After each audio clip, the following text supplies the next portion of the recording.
Good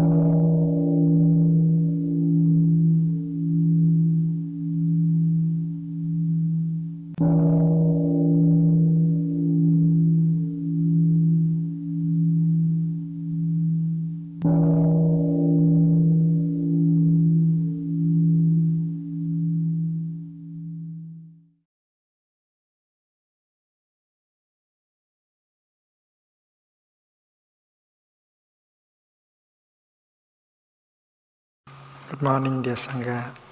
Today is the 3rd of November 2013 in the still water meditation hall of the Upper Hamlet, Plum Village. Today we are going to speak about the practice of compassion. And I would like to ask Sister Dedication to come and tell us about the meeting we have in Stanford University on October 24th. The meeting was about compassion also, and presided by Professor Ruti of the Department of Neuroscience in Stanford University. Dear time, dear summer. We had a very beautiful evening in Stanford. Thai offered an evening for students and faculty at Stanford. In particular, they have a compassion research program there, led by Dr. Bodhi. And so many of them have come with an intellectual approach to the study of compassion and the neurological basis for compassion in the brain. But many of the participants said that as soon as they entered the lecture hall, they could already feel the atmosphere of compassion created by the Sangha. We offered a guided meditation and silent sitting together before Thai came in Dr. Bodhi. And they had an exchange together. Although the truth is that I think Dr. Bodhi was so happy to hear from Thai, he only spoke a couple of times. Thai was able to share the basis of our practice of mindfulness, and that we can cultivate compassion. Compassion is something that we can generate and cultivate in every day of our life, and that we need to do so continually. And I think this was very interesting for them, because they may think of compassion as a channel in the brain or just some connections of neurons. But Thai was really sharing that this is a training and a practice that we can do every day. There's something in America called compassion fatigue. Maybe it's in other English-speaking countries, I don't know. But for those who spend a lot of their life listening to suffering, they may run out of compassion in their hearts. And I explain how we can continue to generate compassion with our practice of understanding suffering.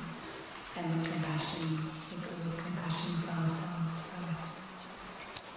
There is an opportunity for questions, and many students line up to ask questions how we can offer compassion to those who are presently doing harm. How we can offer compassion to those who are greedy or selfish, like those on Wall Street, or how we can offer compassion to those who have narrow views and want to impose their views on us, like many of the radical Christian groups in the world.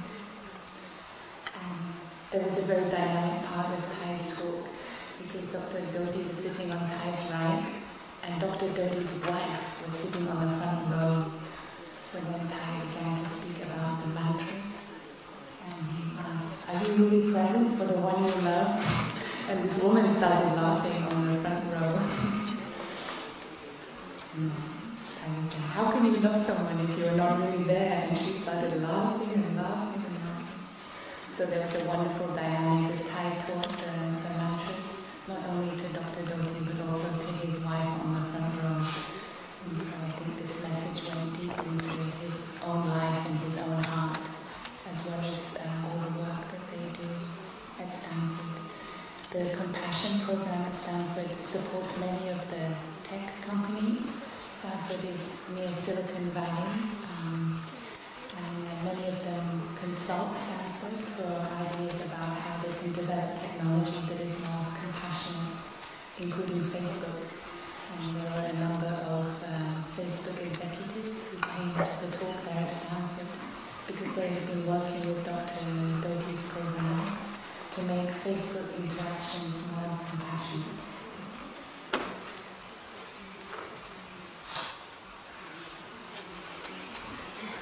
More, a little bit more.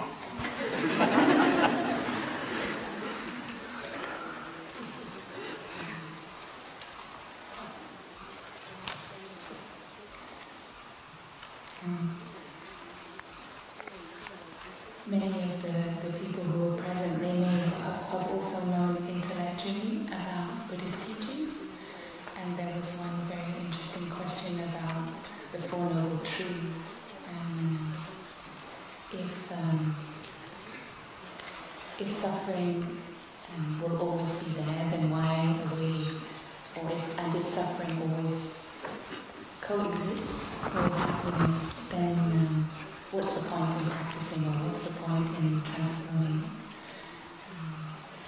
And I think what Thai offered the whole audience with his engagement with every question was the living practice of compassion, and not to be caught in the intellectual ideas about it, but to really know when we have it in our own hearts and how we can cultivate that in our own hearts every day for ourselves, for our loved ones, or for our colleagues.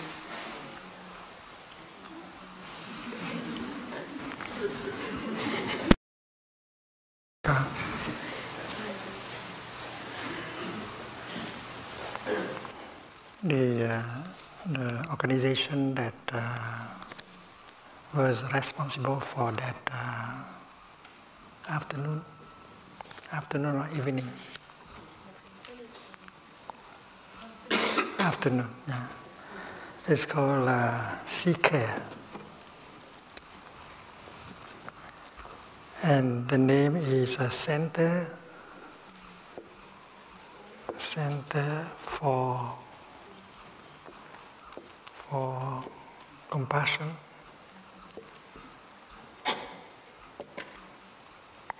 Center for Compassion and Altruism. And altruism, research and education.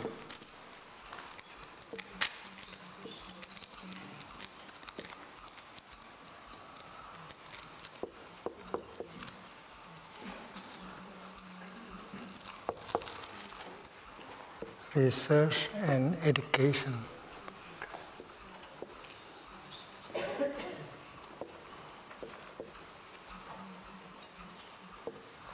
So besides compassion, there is also altruism. Altruism is defined as the unselfish interest in the welfare of other people. But they also use the word empathy.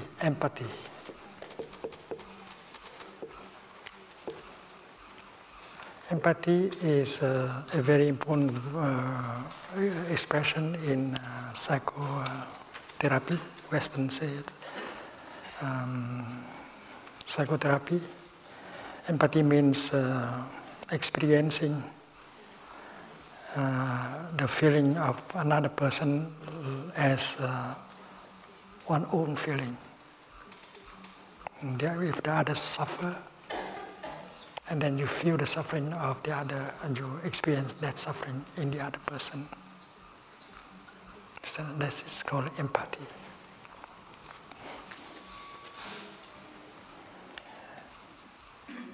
And the Center of Compassion and Altruism Research and Education is organized in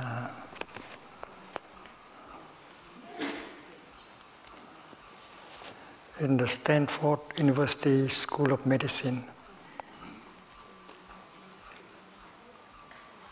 It was established in 2008.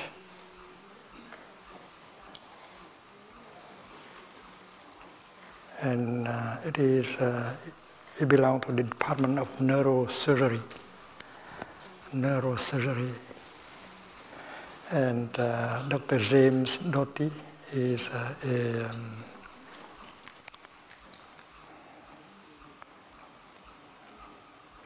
professor.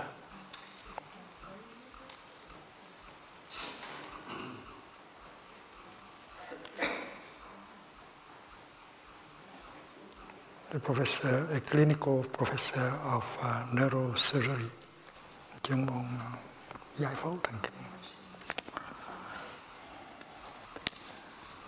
James.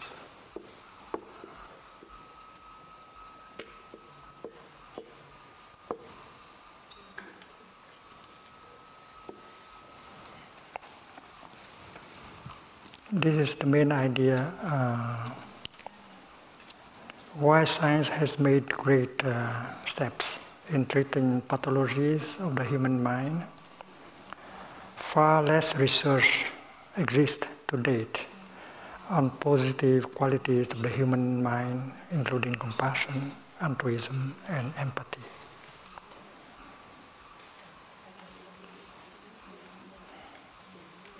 Yet, these qualities like compassion, empathy, and altruism are innate to us and lie in the very centerpiece of our common humanity. Our capacity to feel compassion has ensured the survival of our species over millennia. For this reason, the Center for Compassion and Altruism Research and Education at Stanford University School of Medicine was founded in 2008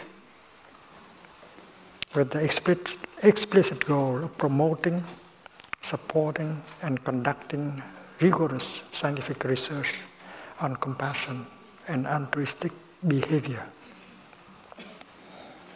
Founded and directed by Dr. James Doty, clinical professor of neurosurgery, CCARE is established within the Department of Neurosurgery.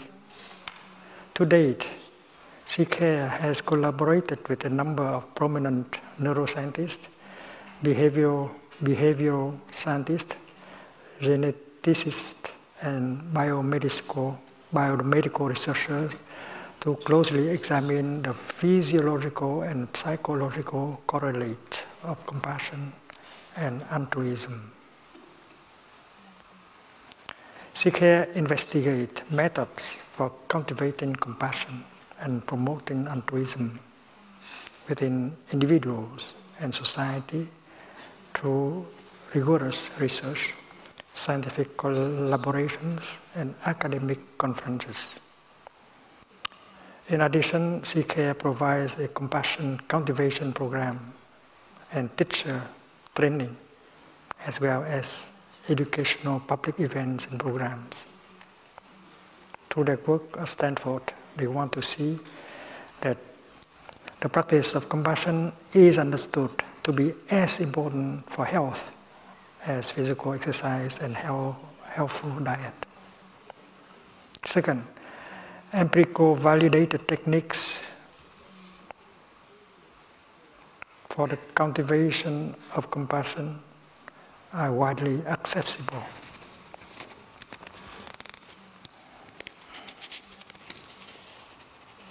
And third, the practice of compassion is taught and applied in school, hospitals, prisons, the military, and other community settings.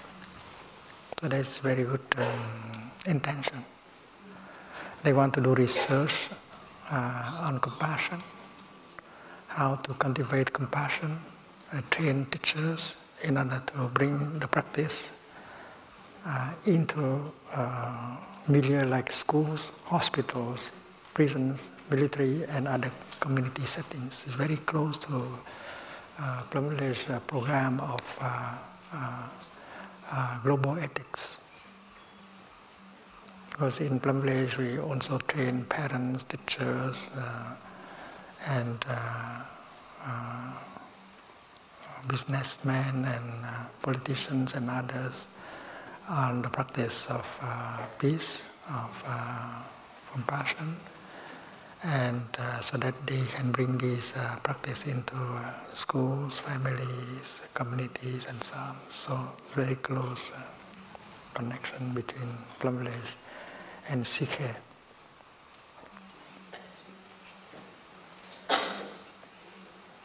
But that is only the intention. How far they can go, that time can only time can tell. There are so many questions asked by people in that afternoon. The audience is about 700 people, and 1/3 of them are university professors. 1/3 of them is consists of students, and 1/3 invited guests of the university.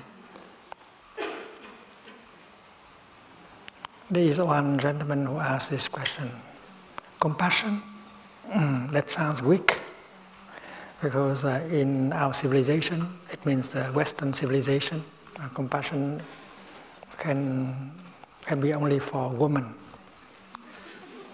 They have tenderness, they have these kind of things, but men, they should not be compassionate. Because as man, as a young boy, you are taught that you should not cry. You should not show your weakness. So in the Western civilization, compassion is understood as something not very strong, not very masculine.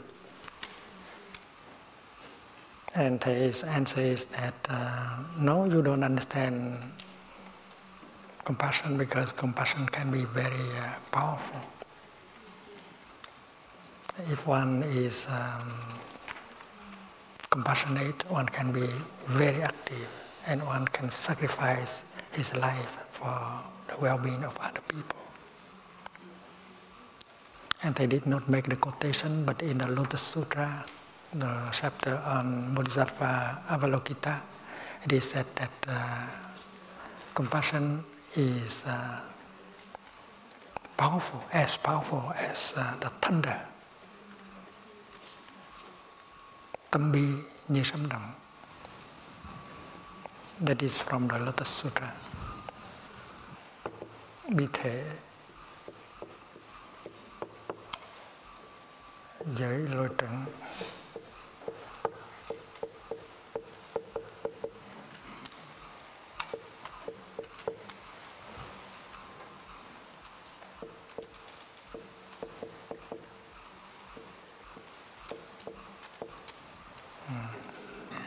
The nature of compassion is like the thunder.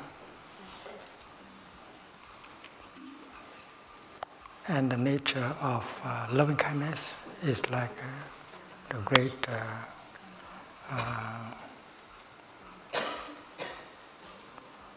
cloud. Từ ý diệu đại vân.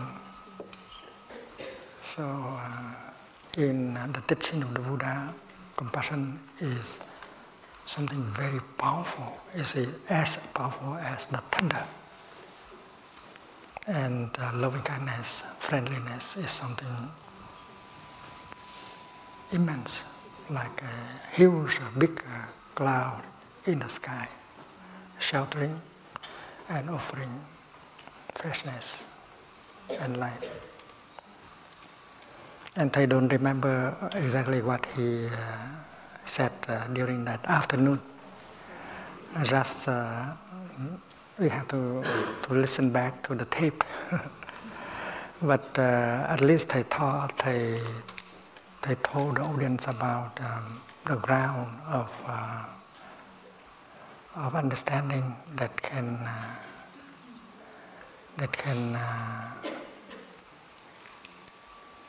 be the support of the practice of compassion, and they spend a number of minutes talking about interbeing. Because they said that compassion is made of non-compassion elements. It's like the lotus is made of non-lotus elements. A flower is made of non-flower elements. And in the case of the lotus flower, when we look deeply into the lotus flower, we see many non-lotus elements, and among them the element of mud.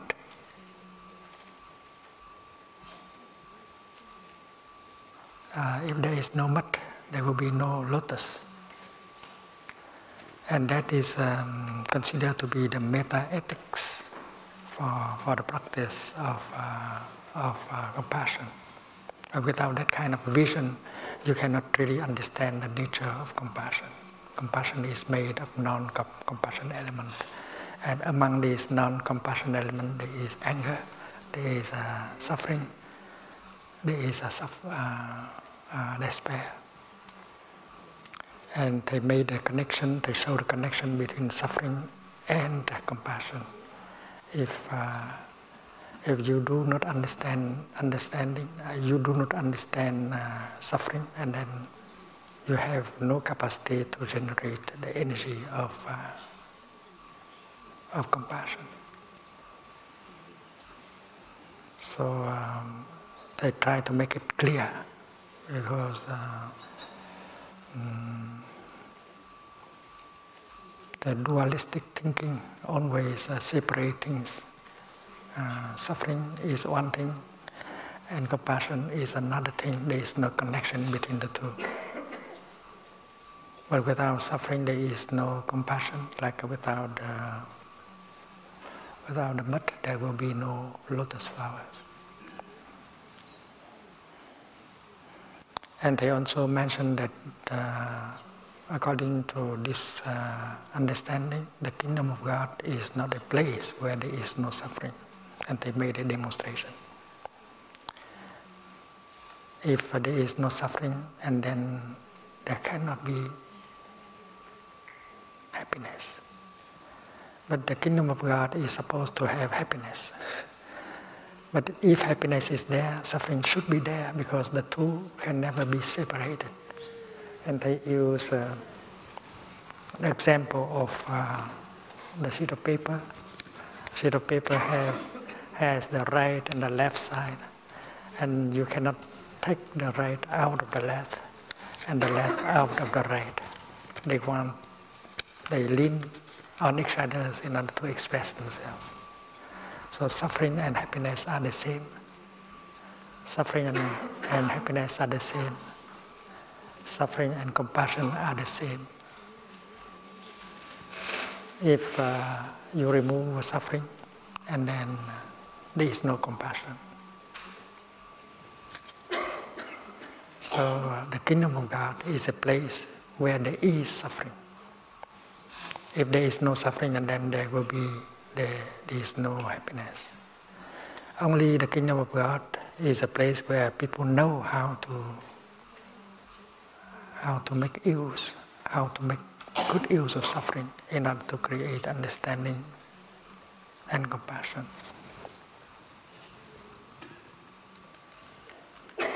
And if you go to a place where you see people having the capacity to transform suffering into compassion, you know that place is the kingdom of God.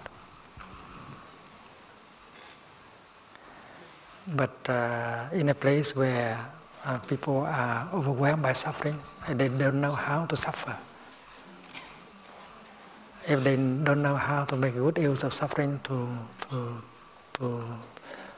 make understanding and compassion, that place cannot be called the kingdom of God. Sao có nghe được không?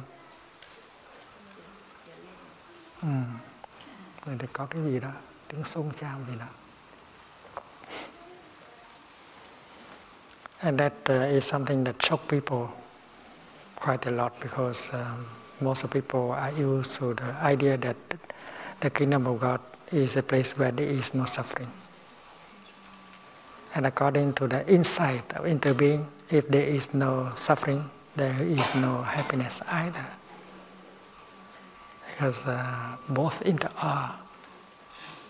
So interbeing is the ground of ethics or meta-ethics. And then they use a easy example to show that when you look at one person, if you have the time to look, and if you have some mindfulness and concentration, you can see the suffering in him or in her. And if you continue to look, you see that person continues to suffer because he is not capable, he does not know how to handle the suffering. He does not know how to suffer and to handle the suffering in him. That is why he continues to be the victim of his own suffering. So far, no one has helped him to handle the suffering in him and transform it. That is why he continues to suffer. And as he suffers, he makes the people around him suffer, including you. Maybe he does not want to make you suffer, but because he does not know how to handle the suffering in him, that is why his suffering is spilling all over, and you become the second victim of his suffering. And when you see that and you understand that, suddenly you are no longer angry at him.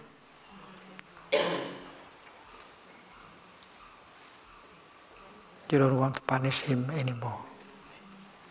Instead, you want to say something or to do something to help him suffer less. It means that you have compassion in your heart, born from understanding suffering. So compassion is something that is born from suffering, from understanding suffering. And it is easy enough to understand. Compassion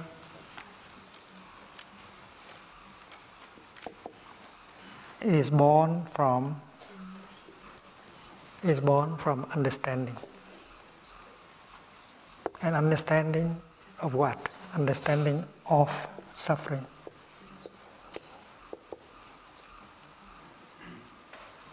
When you know how to look into suffering, when you have the time, if you are so busy, you cannot do that. Especially when you are so busy making money, you do not have the time in order to look at the suffering and listen to the suffering and embrace the suffering. And the energy that can help you to look at the suffering, listen to suffering, and embrace suffering is called mindfulness. Mindfulness of suffering, mindfulness of listening to suffering, mindfulness of embracing suffering. So, listening to suffering, embracing suffering, bring about understanding of suffering. And when understanding of suffering is there, compassion is born. That is the mechanism of compassion. And the whole audience understood, because it's easy enough. And that is why between compassion and suffering there is a connection.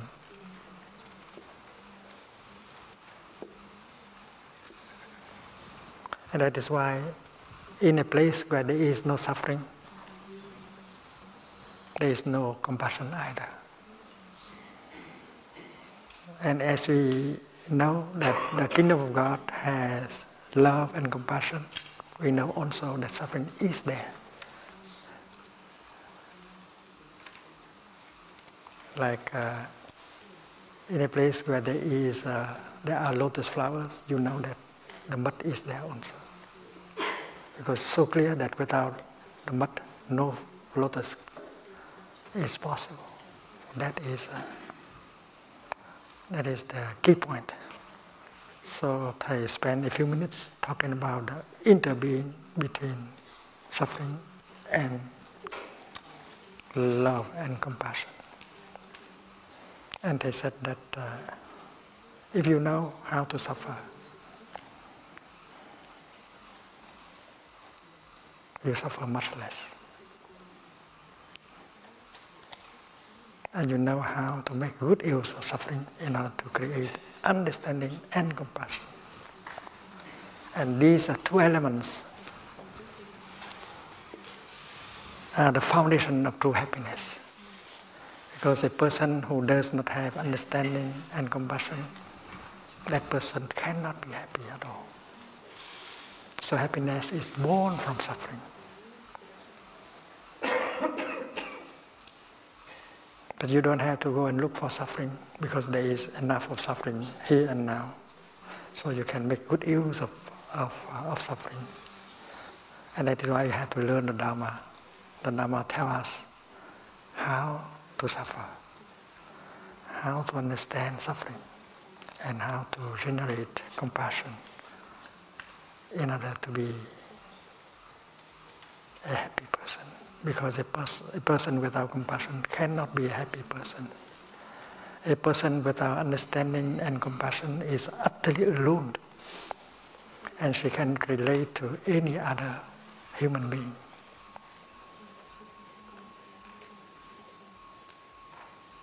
And corporate leaders who are very rich, very wealthy, can be very lonely. Even if they have a lot of money, but if they do not have enough compassion, they don't have compassion, and then they are utterly lonely. Money cannot make their happiness. So happiness is made of compassion, of love and understanding. So they took the time to explain like that. And that is the first thing that is shocking for the audience. The second thing that is shocking is that they said that compassion should be directed to yourself first. But if you don't know how to be compassionate to yourself, it's very difficult to be compassionate to another person. And that is why you have to listen to your own suffering first. Your suffering carries within itself the suffering of your father, of your mother, of your ancestors. And if you understand your own suffering, you understand the suffering of your father. And you are not angry at your father anymore. So understanding the suffering of oneself is very important. To have the time to be with your suffering. To have the time to listen to your own suffering. To have the time to embrace your suffering tenderly is what we should do in the beginning. But people in our society, they don't like to do that. They don't think that it is a pleasant thing to do. They don't want to go home to themselves and get in touch with the suffering inside because they are afraid that they will be overwhelmed by the suffering inside. That is why most people try to run away from themselves. They use internet, music, electronic games, conversations, magazine, books, food in order to forget for a while the suffering in them. And that is one of the characteristics of our civilization, running away from oneself.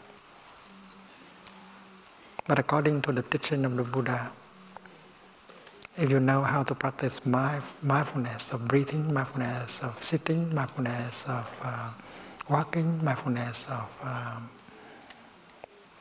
your action, your speech, and your thinking, and then you are equipped with that kind of energy, and then you can go home to yourself without fear, in order to listen to your own suffering, to embrace your suffering, and finally to understand it. When you understand suffering, compassion is born in you, and you suffer less. Now you can help the other person, your partner, your father, your son, your daughter. If you have understood your own suffering, it's much easier to understand the suffering of the other person. And when you understand his or her suffering, you are no longer angry at him or her. Compassion is born in you. And you want to do something to help the other person suffer less. That is compassion in action. And you can do that for other people also, after you have been able to do it for him, for her, the nearest person to you. And that is the second thing that shocked the audience. Compassion has to be directed to yourself. Because most of people in the audience think that compassion is for another person. And the third thing, I told the audience that as a community, you can generate a collective energy of compassion that can be very healing. As one individual, of course, you can generate compassion. But if you are 300 people, 700 people, 1,000 people sitting together, breathing together, generating the energy of understanding of suffering and compassion, understanding and compassion, and then the collective energy of compassion can be very healing for everyone who happen to be there in that zone of energy. So Thầy show them that compassion is not an individual kind of energy, but it can be collective. And when the energy of compassion is collective, it is much more powerful, and it can help people to heal. So I propose very concrete things like in a hospital. If all the doctors and nurses and employees know how to practice mindful breathing and getting in touch with the suffering inside of them and around them, that will create a very powerful energy of compassion that can help patients who come to the hospital to heal much more quickly. This seems to be something very new for them. And I also propose that the people in that organization, teachers, students, and researchers, employees, all practice mindful breathing, mindfulness of compassion, of suffering, in order to generate compassion together. And you should teach by yourself, by your way of life, and not just by giving a talk in a classroom. Doing research and talking about suffering to the students, you have to embody compassion and that people will believe in the power of compassion.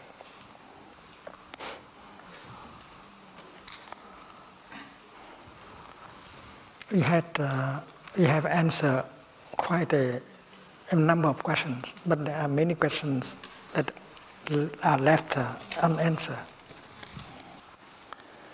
This is one of the question that is written. Research has also shown that compassion has extraordinary health benefits. Not only does it reduce inflammation at the cellular level, but it also appears to be associated with a longer, healthier, and happier life. That is what the researchers found out. If you have compassion, you live a longer life. And compassion can heal you, can heal things like inflammation in your cells. From your perspective as a teacher, have you noticed this impact on compassion, on health and biology? And why do you think that happened?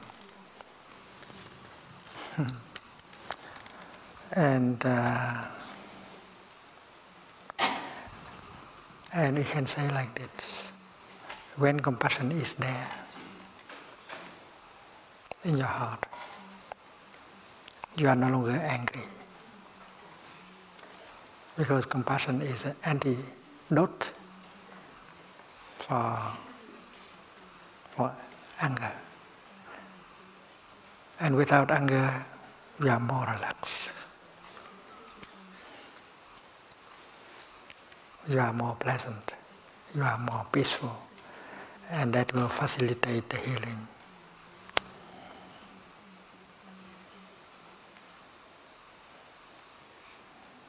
And when you do not have anger, you can communicate with yourself much more easily. You can understand yourself much more easily. And you can communicate with the other person more easily. And you can restore communication. And you can reconcile with him or her.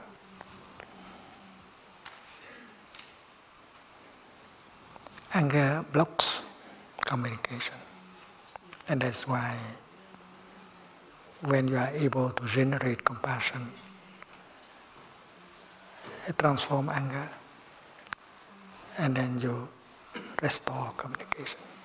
And if communication is restored, everything is possible again.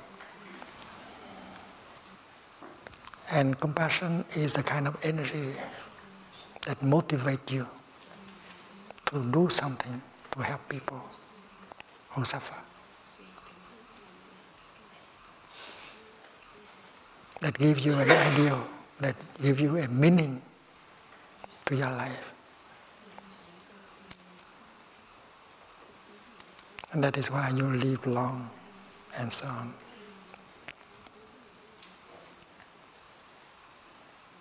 And compassion not only help heal you, but that is a kind of energy that can protect you better than guns, bombs, and so on.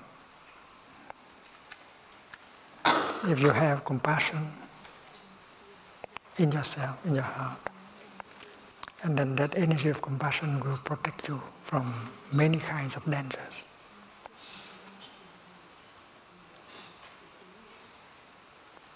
Even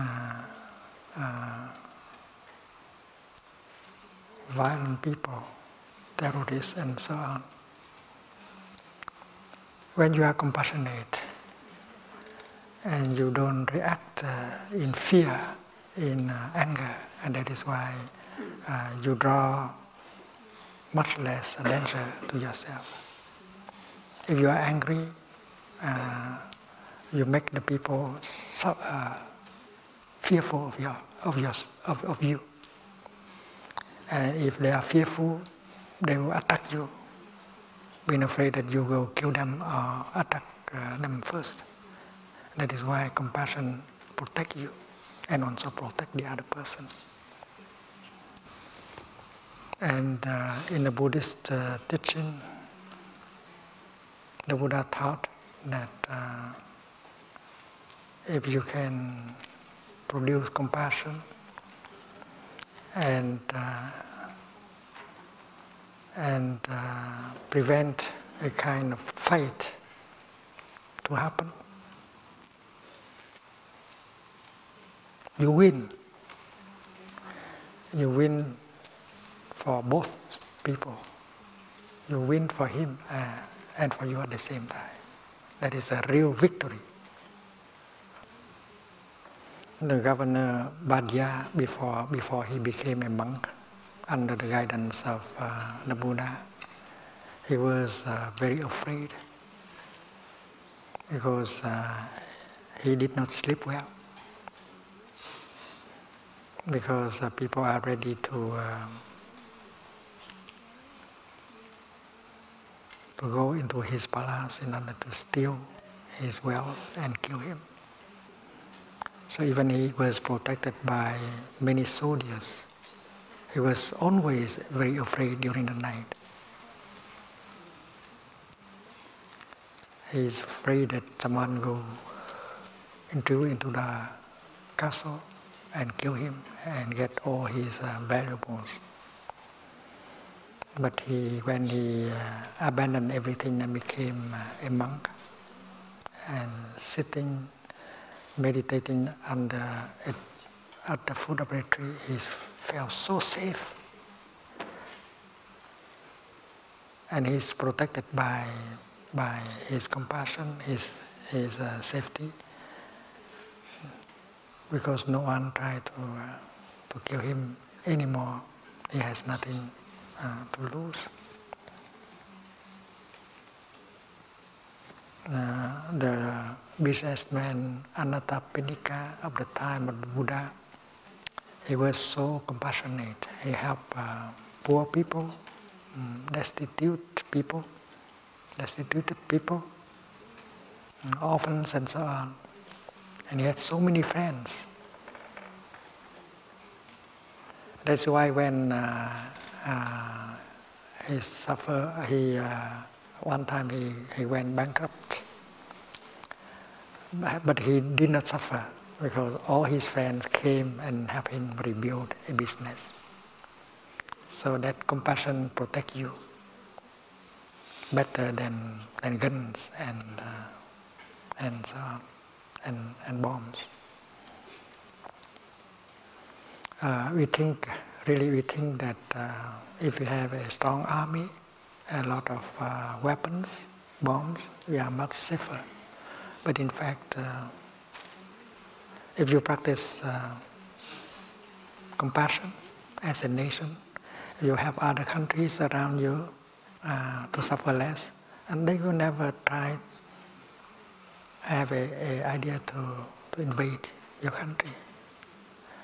And so far, not many political leaders are thinking of protecting the countries with the energy of compassion. They only think of nuclear weapons and so on. And if a country is fabricating nuclear weapons, it's not because it is belligerent, but it is fearful. We have behaved in such a way that they are fearful of you, and that is why they try to make bombs to protect themselves.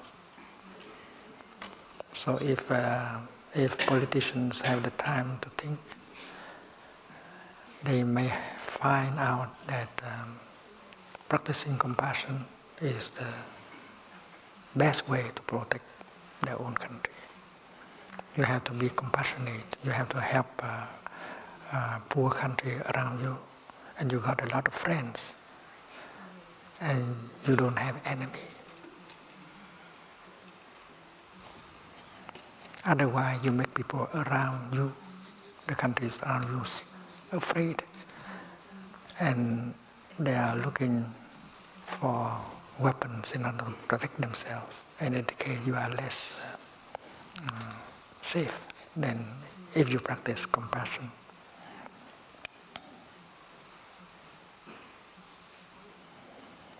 Another question: that was not answered during that session. Research suggests that compassion and the desire to help someone else who is suffering is innate.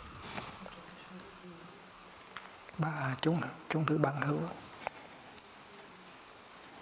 We see this behavior in primates, small children, and even in animals as lowly as rats. Bọn chúng sanh cấp dưới, cấp thấp cũng có từ bi. On the other hand, we learn about adults capable of atrocious crimes. For that reason, it is sometimes difficult for people to believe that we have a compassionate instinct or that compassion is natural to all of us. If it is inborn, why do some people not display it? What are your thoughts on this matter? I think this question is put by Dr. Doty, that I did not have the chance to answer. Why, if many people believe that compassion is something innate in us, everyone has a seed of compassion, but why there are people who do not display that kind of beauty? They don't show anything that is compassionate.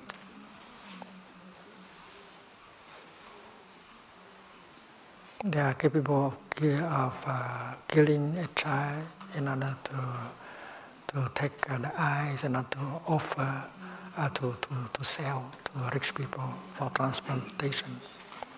And we don't see any compassion in that act. They are capable of killing a person, cutting off the arm of a person in order to get the bracelet. And in these people, we don't see any mark of compassion. How do you answer that question? So according to Buddhist psychology, this question is not difficult, because all of us have the seed of compassion, but we also have a seed of violence. And our consciousness have at least two layers. This is store consciousness, and this is mind consciousness. And in the store consciousness, there are many kinds of seeds, and among them a seed of violence,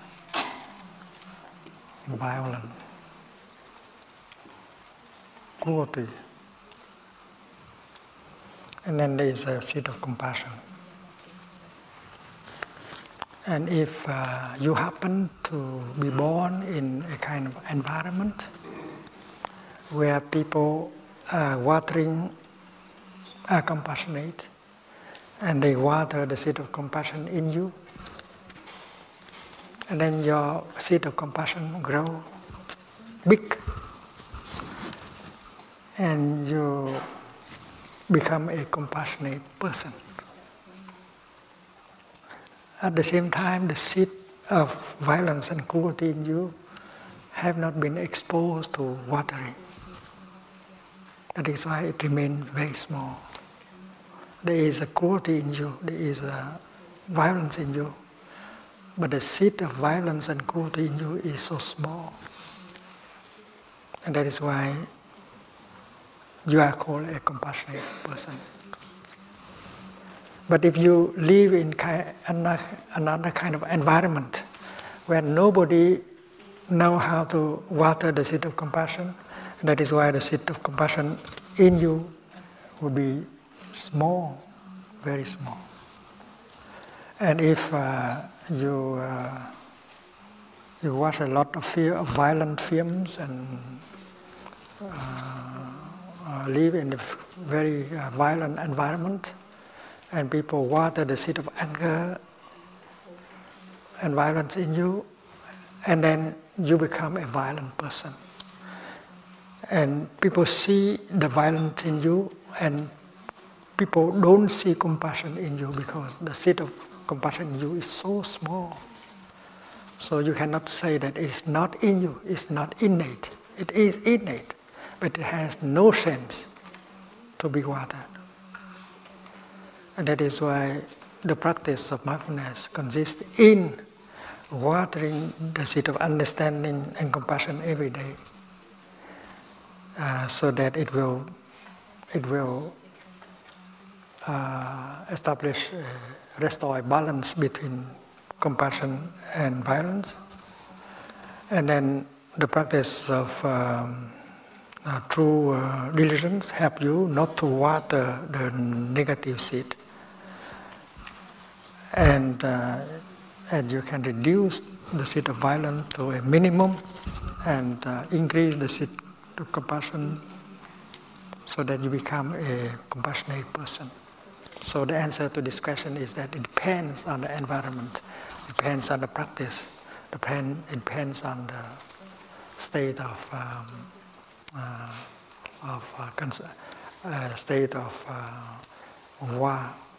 watering, and it depends on your way of consuming. If you consume a lot of items that has violence, anger, and fear, and then you become a violent person. And if you refrain from consuming these items, and then your seed of violence, anger will not grow every day. And that is the object of the fifth mindfulness training, mindful consumption. Because there are items of consumption that can water the seed of compassion. But there are items of consumption that water the seed of anger and violence in you. You become a violent person. So in your relationship, you should try to talk to your partner about this kind of practice. You have a seed of violence in you and a seed of compassion in you. You ask your partner to water only the seed of violence, of compassion, and not the seed of violence. And you promise him or her to do the same. You do not water the seed of violence in you by yourself, and you ask your partner not to water the seed of violence in you. And you ask your partner to water the seed of compassion in her every day, and you promise to her that you will help her watering the seed of compassion in her. Because as compassion grows, you become happier and happier every day. Happiness is in function of compassion. So you have to sign a pact, a treaty of compassion, of love with your partner. This is another question. When scientists have asked what makes a person compassionate versus not, there are a number of factors that can come into play. One is a feeling of similarity with another.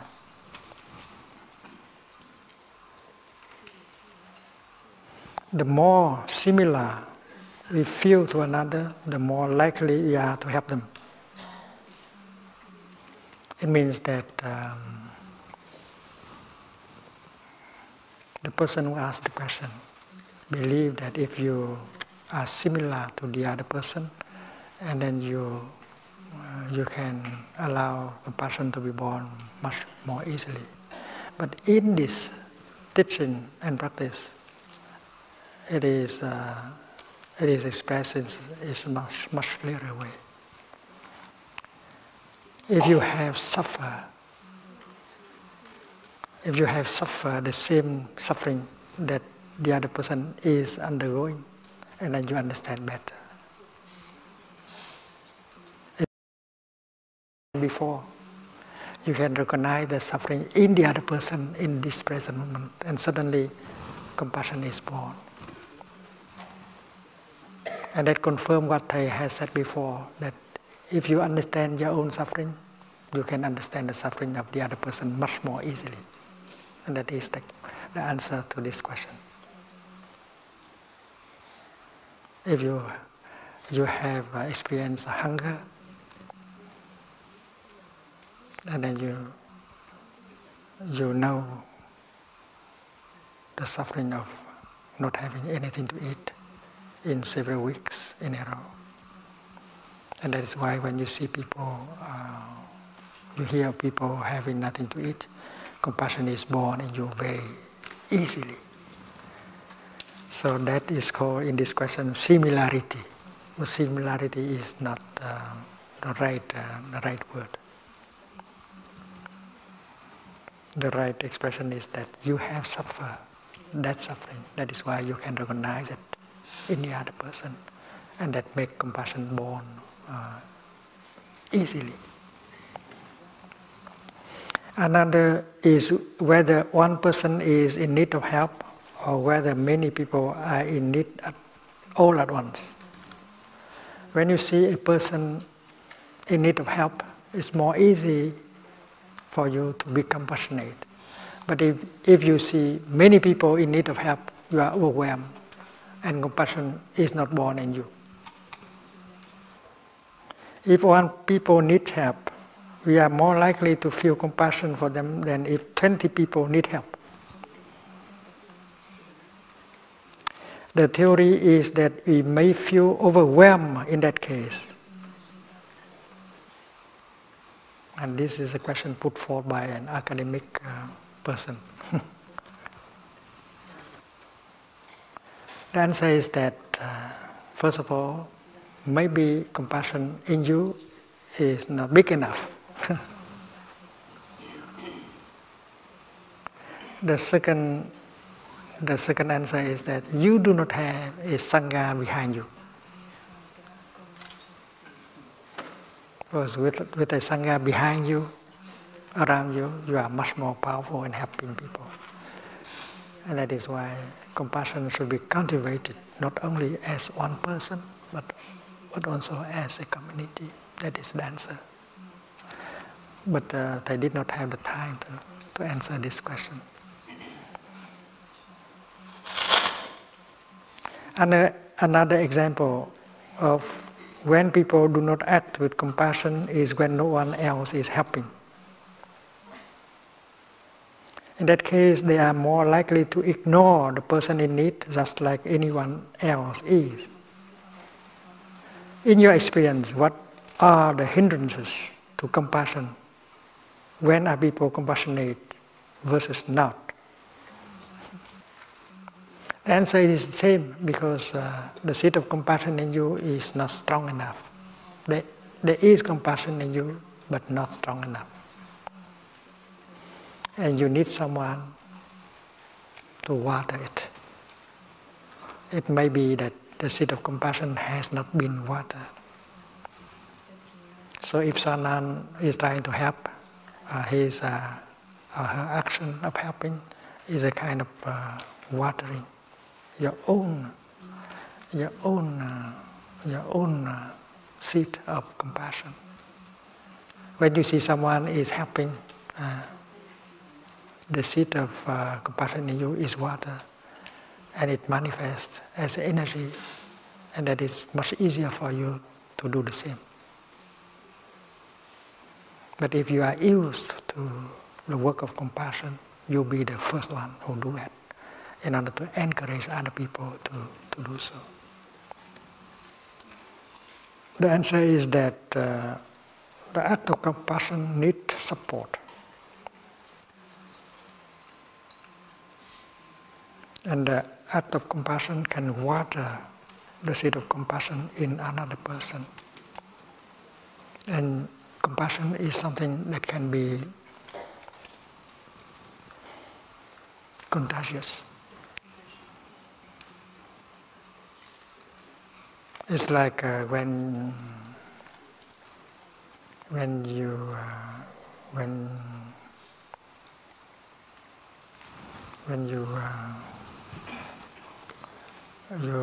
sell an auction. If you are alone, you will not pay that for that high sum of money. But if other people are trying to buy that and paying a higher price, and then the seed in you will water, and you are able to pay another a higher price for the auction, and that is why it's contagious, and that is the effect of the collective consciousness. It connected energy.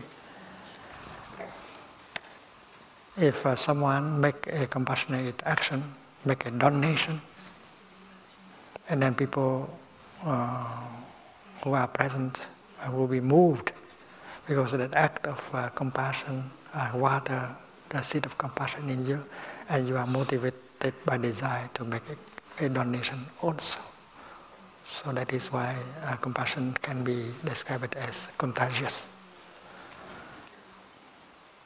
So the hindrance here is that you need a collective energy. You need a kind of environment that water the seed of compassion in you. And you need to rehearse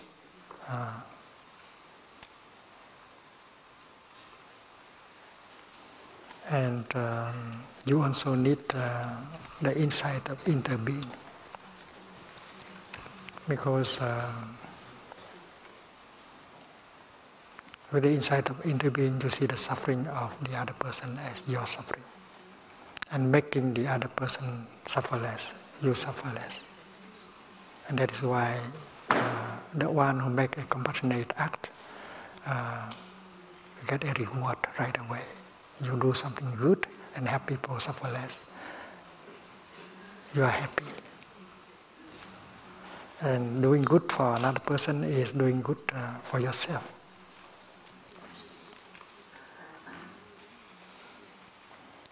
Another question. Research suggests that when faced with a person who is suffering and needs, some people feel very distressed. The level of discomfort leads them to want to turn away from the situation. Why do you think that is? And what is some advice you might have for people who would like to become more compassionate but who feel extremely distressed and incapacitated when faced with suffering? When you see a person who is suffering and need, you might feel distressed. And that discomfort can lead you to turn away from the situation.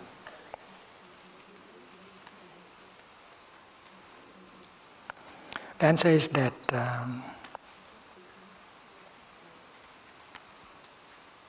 when you see the suffering in another person,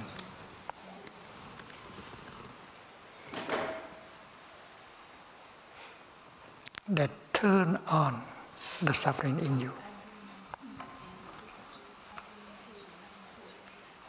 Suppose if you had been abused as a child, and if you have not been able to transform that suffering in you, so when you hear a person telling you the suffering, her suffering of being abused as a child, you don't feel comfortable. You feel that the suffering in you is turned on, and you try to run away. We hear that Oprah Winfrey, one time when she was interviewing a lady, and since that lady was talking about her suffering about being abused, and at that moment Oprah Winfrey was about to collapse as an interviewer, and she wanted to stop the cameras. She didn't want the people to see her collapsing during an interview. That is because she had the same kind of suffering, of having been abused as a child, that she has not transformed that suffering. And that's why when she listened to the story of suffering of the other lady, she nearly collapsed. And that is why the answer is that if you turn away from the suffering, not because you don't have compassion, but because you have not been able to transform the suffering in you. If you don't help yourself first, it's difficult to help another person. Compassion has to be directed to yourself first, to heal you, and then you can help heal the other person. And that is the answer to this question. We have to learn how to water the seed of compassion every day. We have to nourish ourselves with joy and happiness every day. We have to learn how to transform our suffering. And then we'll be strong enough to help the person who suffers and who needs help. And we will not turn away from him or her.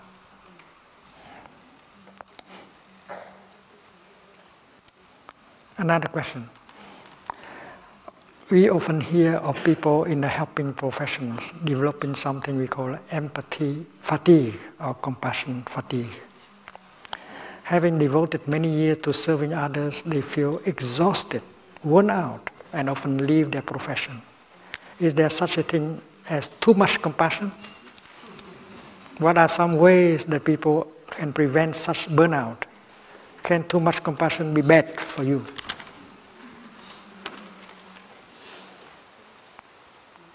It's not that you have too much compassion, but you have run out of compassion. Because compassion is something that should be nourished every day.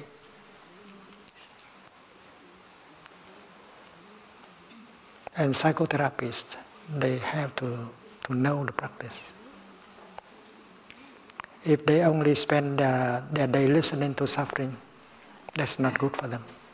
Because that is the kind of food she feeds herself every day. Just listening to suffering. And that's why a good psychotherapist should learn how to generate a joyful feeling, a happy feeling every day, several times. She should know the art of happiness.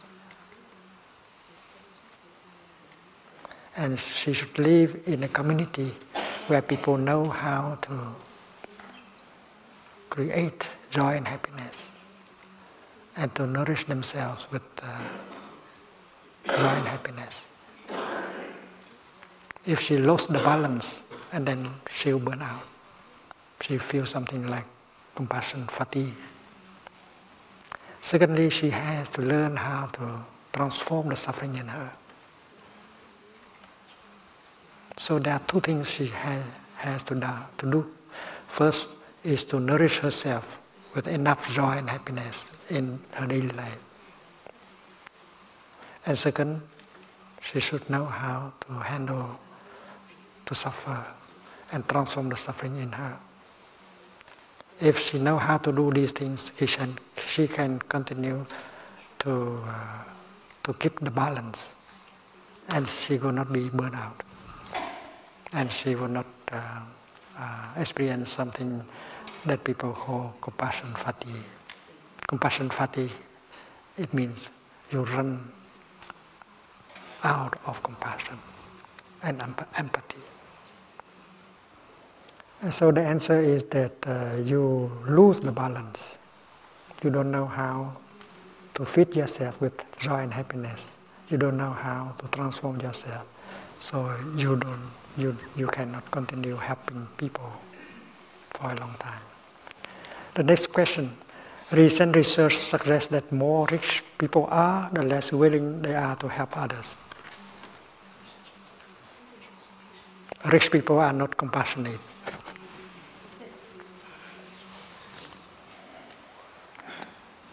Compassionate people cannot be rich. In the study, in one study, the data showed that higher income individuals actually donate a smaller percentage of their annual income than lower income individuals. Why do you think that is? Because the rich people donate less and the poorer people donate more. Why is that? Why do you think that is? I know of people who are afraid of going to Africa and Asia. And these people are young enough. They have an idea about Africa and Asia. They have the idea that people over there are very poor and they suffer a lot. And if they go there, they have to be in touch with the suffering there, and that will make them suffer. But these people do not know that the poor people, sometimes they suffer much less than the rich people. If you go there, you'll see. They can be happy with very little things.